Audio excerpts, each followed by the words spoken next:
जय माँ काली, जय गुरु महाराज, जय गुरु गोरखनाथ। रहस्यमयी प्राचीन आदिवासी ग्रामीण गुप्त काली विद्या में तंत्र प्रेमियों का स्वागत करता हूँ। आज हम आप सभी लोगों के बीच में एक रहस्यमयी दुनिया में लेकर जाऊँगा, जो मुझे आज हमारे मित्र भगवान श्री राम के पावन स्थली अयोध्या धाम से हमारे मित्र हैं, जिनके द्वारा मुझे प्राप्त हुआ है। हम आज आप सभी लोगों को बता दूं, हमारे मित्र को ये साधना कैसे प्राप्त हुई थी। वो भी एक चुड़ैल ने ये साधना हमारे मित्र को दिया था। एक समय की बात है, हमारे मित्र एक सुनसान जगह से गुजर रहे थे। वो अस्पताल में खाना ले जा रहे थे और अस्पताल के रास्ते में एक जंगल पड़ता है और उस जंगल के आगे एक शमशान था। धीरे धीरे वो वहाँ पहुँचे तो वहाँ उनकी बाइक खराब हो गई। बाइक खराब होने के कारण वहाँ काफ़ी समय लग गया। उन्होंने फ़ोन लगाया अपने मित्र के पास, तो उन्होंने फ़ोन नहीं लग रहा था, उनका फ़ोन वहाँ जा ही नहीं रहा था। थोड़ी देर बाद वहाँ उनको कुछ समझ में नहीं आ रहा था। पास में देखा तो एक उनको नल नज़र आया। पानी पीने के लिए उन्होंने वहाँ जाना चाहा। उसके बाद वहाँ जैसे ही नल चलाकर पानी पीना चाहा, टिफ़िन जो पैक थी वो गिर गई।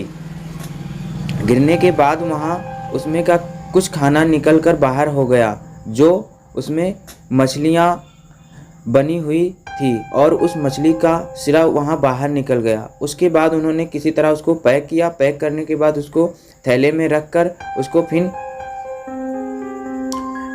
अपने स्टैंड पर टांग लिया। टांगने के बाद धीरे धीरे आगे जाने लगे। जाने के बाद देखा कि उनका कोई पीछा कर रहा है, लेकिन उनको कुछ समझ में नहीं आया। थोड़ी देर बाद गाड़ी स्टार्ट की तो स्टार्ट हो गया। स्टार्ट होने के बाद फिर उन्होंने आगे गए। थोड़ी दूर जाने के बाद फिर गाड़ी बंद हो गई। बंद होने के बाद दोबारा स्टार्ट करना चाहा, पर स्टार्ट हो ही नहीं रहा था। ऐसा लग रहा था कोई उनका पीछा कर रहा है। उसके बाद थोड़ी दूर जाने के बाद उनको एहसास हुआ कि कोई लड़की हमारे पीछे खड़ी है और वो मुझे देख रही है। पीछे मुड़कर देखा तो कुछ नज़र नहीं आ रहा था।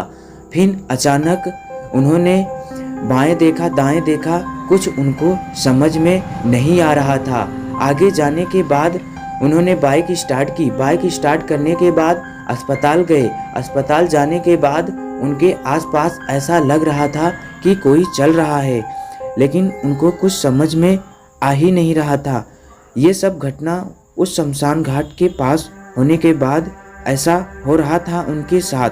फिर उन्होंने क्या किया, थोड़ी दूर आगे जाने के बाद वहाँ बिस्तर पर सो गए। सोने के बाद ये देख रहे थे कि उनके पास कोई खड़ा है। वो एक सुंदर युवती घूंघट में, जो कुछ उनको समझ में नहीं आ रहा था कि वो कौन है। अचानक उनकी नींद आ गई। नींद में वो देख रहे थे स्वप्न में कि वो शमशान घाट में गए और वहाँ से एक अकाल मृत्यु 16 से 17 साल की एज की एक लड़की की हड्डी ली। हड्डी लेने के बाद में वो घर ले आए।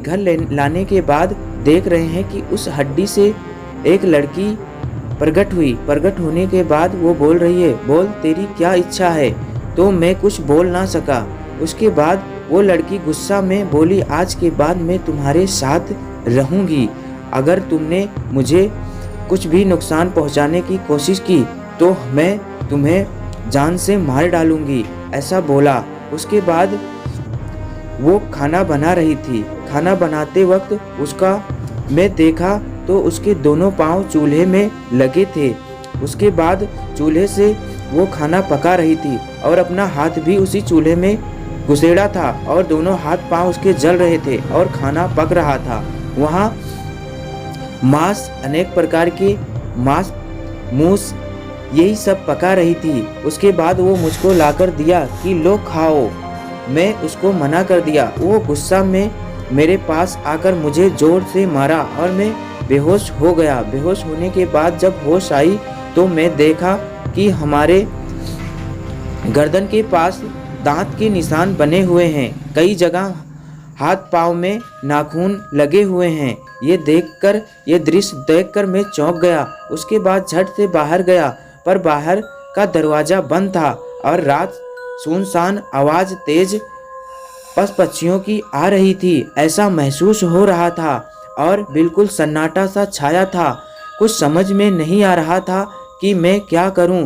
थोड़ी दूर जाने के बाद देखा कि कोई पास मुझे बुला रहा है। फिर मैंने देखा कि वही औरत, वही लड़की खड़ी थी। उसने कहा, क्यों भागना चाहते हो?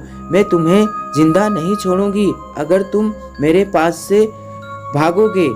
उसके बाद फिर मैंने कहा, ठीक है, पर तुम मेरा पीछा क्यों कर रही हो? तो उसने कहा, तुमने मुझको मछली खिलाई है और मैं अब आपके साथ ही रहूंगी, इसलिए तुम मुझे भगाने की कोशिश मत करो। उसके बाद मैं बोला, ठीक है, डर के मारे, क्योंकि उस वक्त मुझे कुछ समझ में नहीं आ रहा था।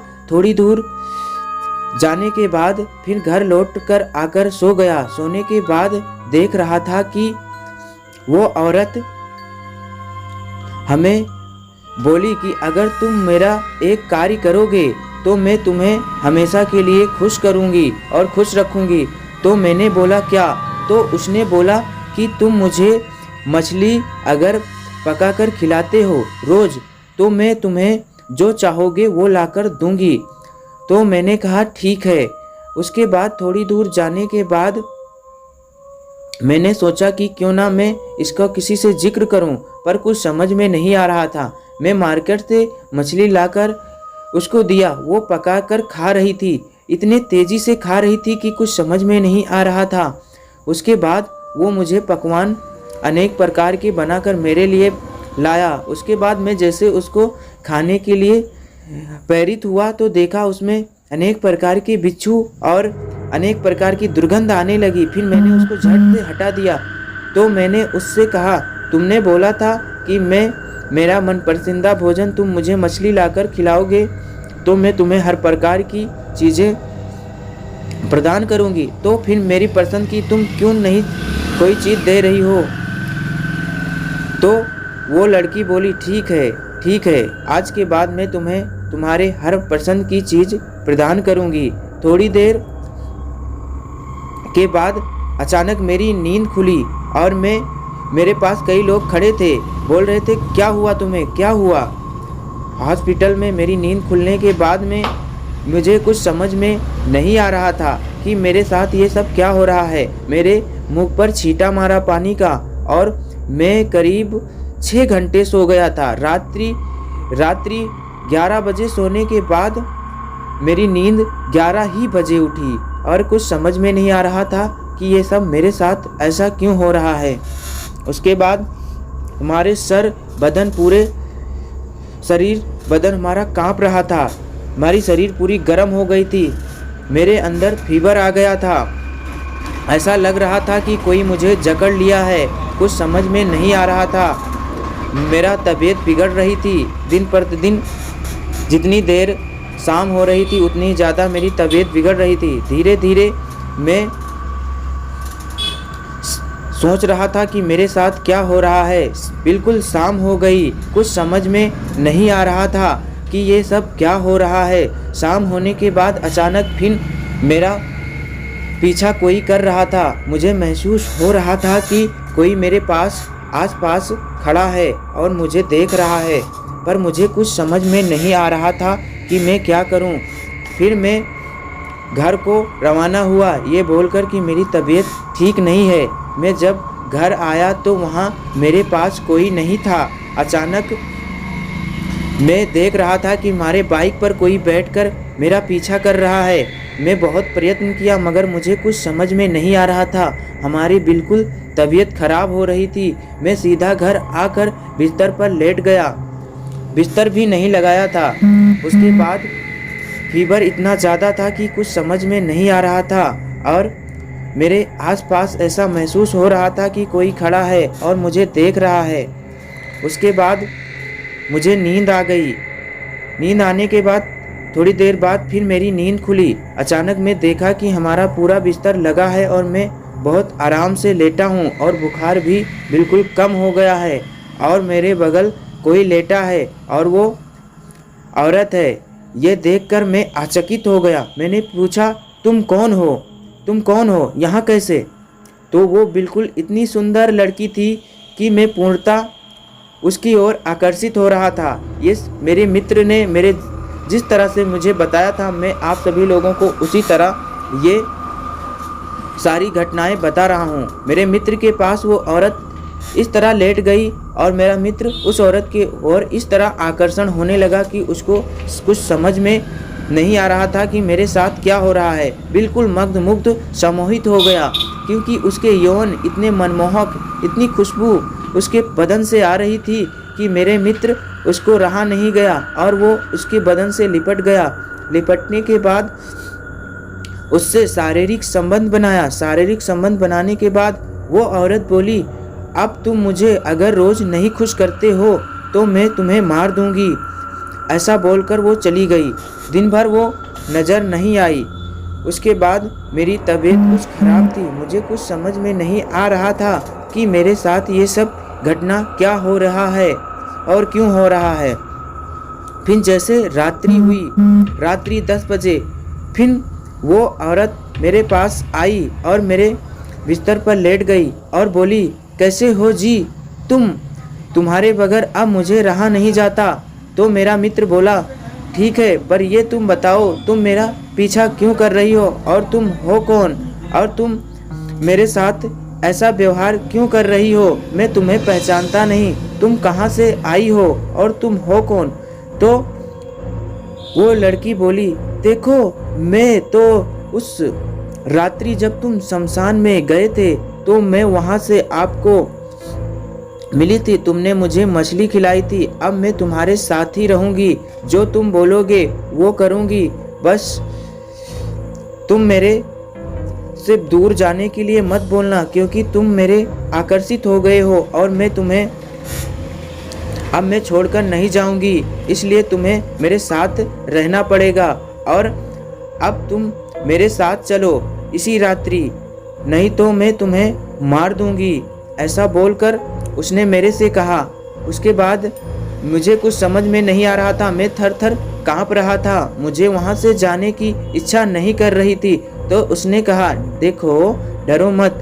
तुम अगर मेरे साथ आते हो तो हर चीज़, हर खुशी मैं तुम्हें प्रदान करूँगी। इस तरह वह बोलकर मुझे आगे की ओर लेकर चलने लगी और थी इतनी खूबसूरत कि अपने आप को रोका नहीं जा रहा था, लेकिन डर के मारे भी हालत काबू नहीं हो रही थी। किसी भी तरह मैं उसके पीछे पीछे उसी शमशान घाट पर मुझे ले गई। ले जाने के बाद वहां से मुझे उसकी एक जगह दिखाया और बोला, इस जगह को खोदो। जैसे मैंने उस जगह खोदना स्टार्ट किया, अचानक इतनी भयानक आवाज़ आना स्टार्ट हो गई कि कुछ समझ में नहीं आ रहा था कि मैं अब करूं तो करूं क्या। मेरी हालत पस्त हो गई क्योंकि इतनी भयानक घटना मेरे साथ घटित हो रही थी। चारों तरफ से इतने जोर जोर से आवाज़ आ रही थी, कौन है, कौन है? लेकिन मैं क्या करूं? अब तो मुझे ना तो आगे बढ़ने को मन कर रहा था, ना पीछे को। अब करूं तो करूं क्या? किसी तरह मैंने उसको खोदना स्टार्ट किया। वहाँ खोदने के बाद मुझे एक अस्थि हड्डी मिली। मैंने कहा, यहाँ से ये सब मिल रहा है, ये सब मैं क्या करूं? उसने कहा, तुम इसको ले लो। इसको लेने के बाद में अब तुम मेरे साथ चलो। उसके बाद वो लेने के बाद, उसके साथ जाने के बाद थोड़ी दूर वो बोली कि इस अस्थि को तुम उस कब्रिस्तान के पास ले चलो। तो मैंने डर के मारे हालत पस्त थे, करूं तो करूं क्या। किसी तरह अपने मन को काबू करके उसके साथ उस कब्रिस्तान की जगह पर ले गया और वो बोली कि आप यहीं पर इसको रख दो। जैसे मैंने वहाँ रखा, भयानक दुर्घटनाएं, जिस तरह से वहाँ आवाज़ आई, इतनी तीव्र रोशनी चमक उठी कि मेरा को कुछ समझ में नहीं आ रहा था। अचानक मैं वहाँ गिरा और बिल्कुल बेहोश मुद्रा में, मुझे कुछ होश ही नहीं था। उसके बाद जब मैं सुबह होश आया तो देखा कि मैं बिस्तर पर लेटा था और मेरे पास कोई नहीं था। अचानक यह घटना देखकर अब मेरे को मालूम हो गया कि अब मैं करूं तो करूं क्या, कुछ समझ में नहीं आ रहा था। धीरे धीरे रात्रि हुई और फिर वो लड़की मेरे पास आई और लेट गई। बोली कि अब मैं तुम्हारे साथ रहूंगी, तुम डरो मत। फिर वो मेरे पास लेटी रही और मैंने डर के बोला कि तुम चाहती क्या हो। किसी तरह मैं हिम्मत जुटाकर बोला तो वो बोली, मैं तुम्हें कोई नुकसान नहीं पहुंचाऊंगी, तुम मेरे साथ रहो और हर कामना तुम्हारी पूरी करूंगी। अगर तुम मेरे साथ रहोगे तो मैं तुम्हारे जो भी चाहोगे वो चीज़ तुम्हें लाकर दूंगी, हर तरह से तुम्हारी सेवा भाव करूंगी। हाँ, पर तुम किसी और स्त्री के ऊपर नज़र की तो मैं तुम्हें मार दूंगी। दिन में नहीं आएंगे, केवल रात्रि में तुम्हें मिलेंगे। इसलिए अब तुम जो भी इच्छा मुझसे जाहिर करोगे मैं वो सब कुछ तुम्हें प्रदान करूंगी। इसलिए आज के बाद तुम मुझे से डरने की कोई ज़रूरत नहीं। मेरा मित्र खुशी के मारे तो समाया नहीं गया, क्योंकि वो थोड़ा कुछ तंत्र मंत्र की चक्कर में भी था, वो सीखना भी चाहता था। इसलिए किसी तरह हिम्मत जुटाकर उससे एक इंसान की तरह व्यवहार करने लगा और वो लड़की भी एक इंसान की तरह मेरे मित्र से व्यवहार करने लगी। उसने कई तरह की शमशानिक क्रियाएं बताई जो मेरे मित्र, उसमें से कुछ क्रिया मुझे प्रदान किया है जो मैं आप सभी लोगों के बीच में प्रस्तुत कर रहा हूँ। सबसे पहले आप किसी मसान घाट से रविवार या शनिवार किसी 16-17 साल की युवती हो उसकी अस्थि ले आए। लाने के बाद में उसको किसी ऐसे स्थान पर रखें जैसे बबुल का पेड़ हो या बैर का पेड़ हो, वहाँ पर जाकर उसको वहाँ रोज जाकर 11 दिन दीपक करें और मिष्ठान कर चढ़ाएं अगर सात्विक रूप से करना चाहते हैं। अन्यथा वहाँ एक दिन रोज मछली का भोग लगाना है। भोग लगाने के बाद वहाँ आपको एक चुड़ैल की प्राप्ति होगी, वह जो हर प्रकार की आपकी मनोकामना को पूर्ण करेगी। अगर किसी भी तरह का मार्गदर्शन आप चाहते हैं तो मैं अपने मित्र का नंबर कमेंट बॉक्स में डाल दूंगा। जो किसी भी व्यक्ति को अगर मेरे मित्र से बात करनी होगी तो वो डायरेक्ट मेरे मित्र से बात कर सकता है। आज भी उस मेरे मित्र के पास वो चुड़ैल रहती है। आज के लिए बस इतना ही। जय माँ काली, जय गुरु महाराज, जय गुरु गोरखनाथ।